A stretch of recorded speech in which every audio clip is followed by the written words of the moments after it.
গজল, সুর ও কথার মায়াজাল। গজল হলো কবিতা, তবে সাধারণ কবিতা থেকে এর বৈশিষ্ট্য আলাদা।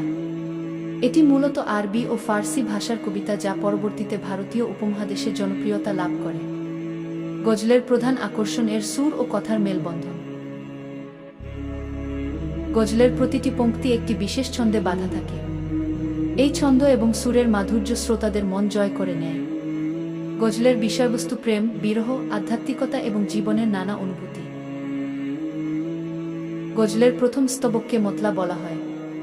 মতলার দুটি পংক্তির শেষ শব্দ বা শব্দগুচ্ছ একই হয়।